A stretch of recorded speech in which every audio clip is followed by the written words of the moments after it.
Folks, this week we're diving headfirst into international diplomacy, or at least the version practiced by your current administration. It's a complex, often bewildering dance of power, influence, and sometimes sheer stubbornness. Buckle up, because we're headed to the Arctic Circle, where the only thing colder than the weather is the welcome our vice president received. Imagine stepping off a plane into a landscape of endless white, only to be met with icy stares and frosty handshakes. That's right, we're talking about J.D. Vance's diplomatic foray to Greenland. A trip that was supposed to be about building bridges but ended up highlighting the deep crevasses in international relations. Now, you might be wondering, John, Greenland, why Greenland of all places? It's not exactly the first place that comes to mind when you think of hotbeds of political activity. What in the frozen fjord is so important about Greenland? Well, it turns out this icy expanse is a treasure trove of strategic importance. Well, hold on to your hats, because that icy tundra holds a lot more strategic weight than you might think.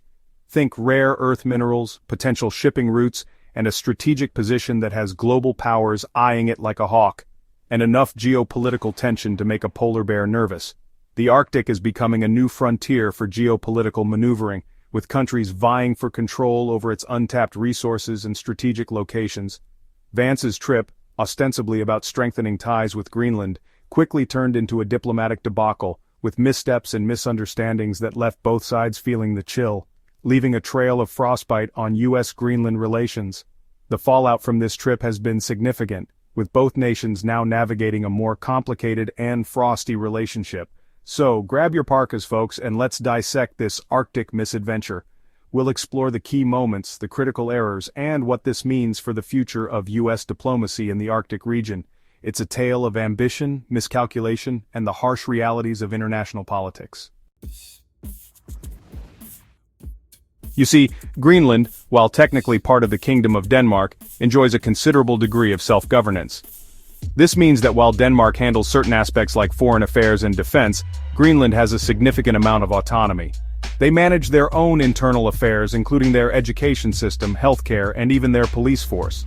This level of self-governance is quite unique and allows Greenland to maintain a distinct cultural and political identity within the larger framework of the Kingdom of Denmark. They've got their own parliament, control over their resources, the whole shebang. The Greenlandic parliament, known as the Inatsisartut, is the heart of their political system. It consists of 31 members who are elected by the people of Greenland. These politicians are responsible for making decisions that directly impact the daily lives of Greenlanders, from economic policies to environmental regulations.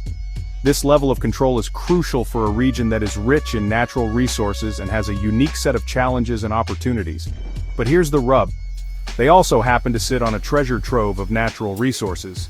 Greenland's vast and largely untapped natural resources have caught the eye of many global powers.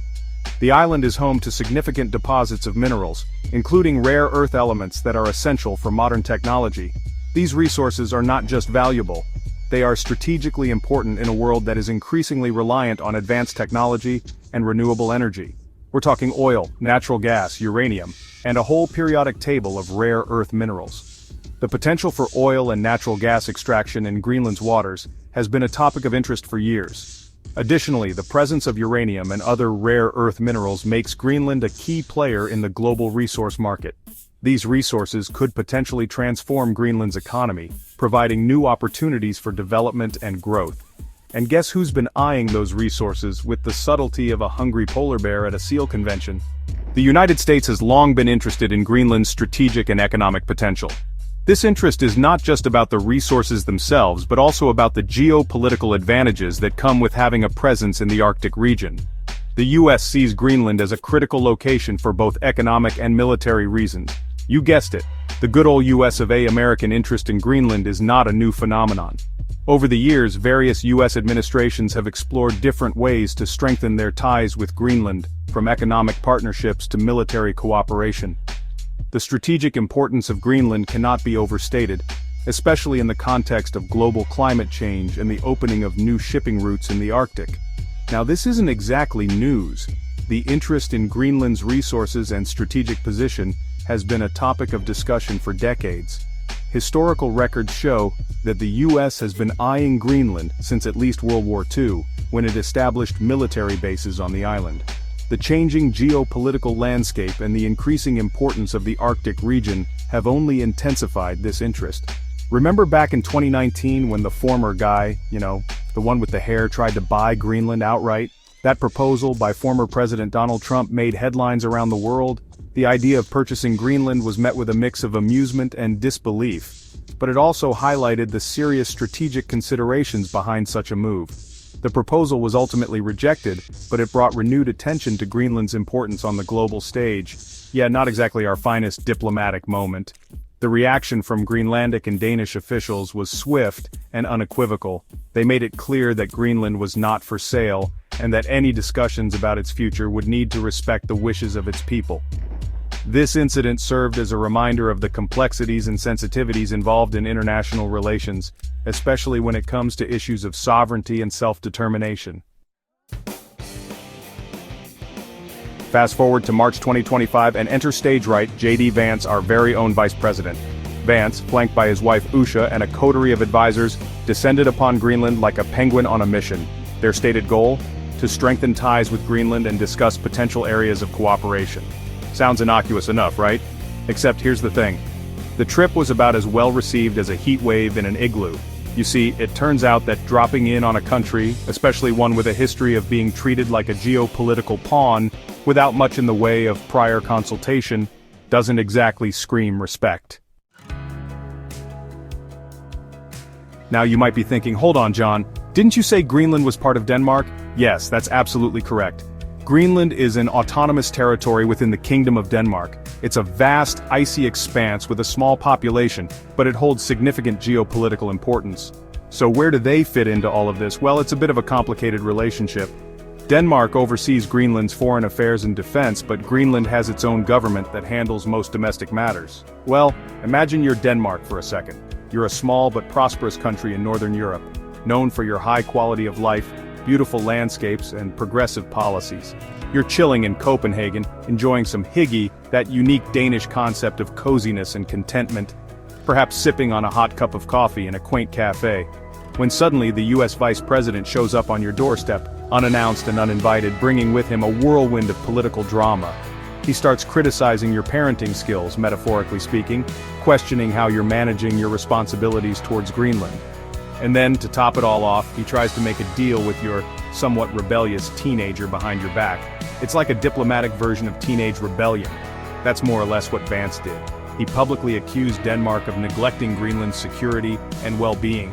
He claimed that Denmark was failing to protect Greenland, leaving it vulnerable to external threats, and underinvesting in its people, suggesting that the infrastructure and social services in Greenland were not up to par.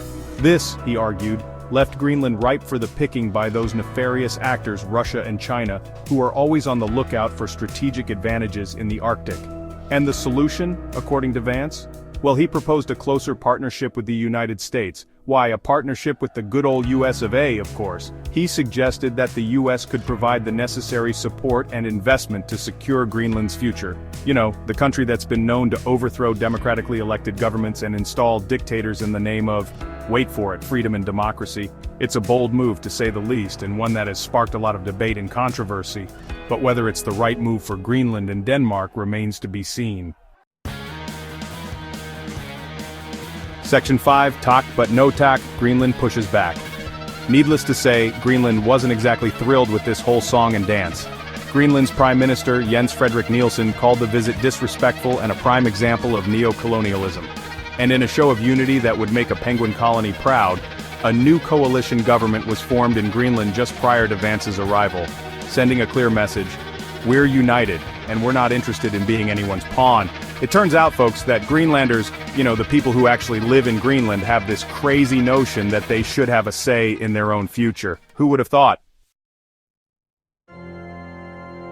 Section 6, a tundra of dissent. But the diplomatic frostbite didn't end there. Oh no, this Arctic misadventure was just getting started. Remember how I mentioned that Vance's visit wasn't exactly met with open arms? Well, open arms is a bit of an understatement. We're talking full-on protests, complete with signs reading "Make America Go Away" and "Yankees Go Home." The planned itinerary had to be reworked due to the less than enthusiastic reception.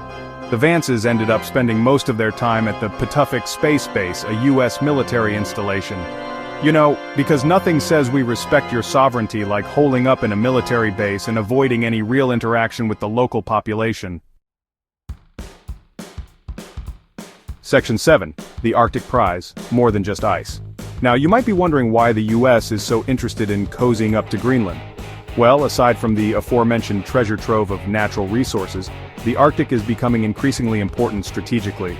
As climate change melts polar ice caps at an alarming rate, new shipping routes are opening up, and the race for Arctic dominance is heating up faster than a polar bear in a sauna.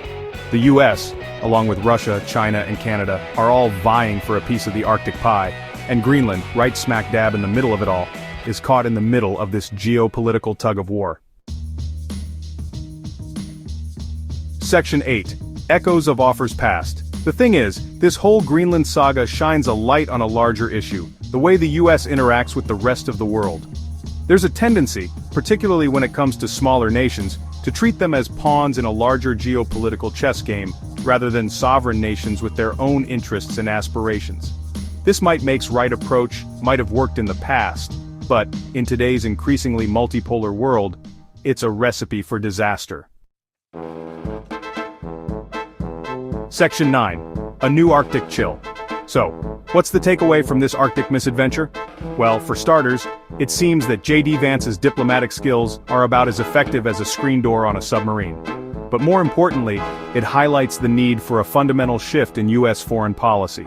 Bullying and coercion are not a viable path to building lasting partnerships. The U.S. needs to start treating other nations, regardless of their size or strategic importance, with the respect they deserve. Otherwise, we risk alienating potential allies and further isolating ourselves on the world stage. And that, folks, is a recipe for a future far colder than any Arctic winter.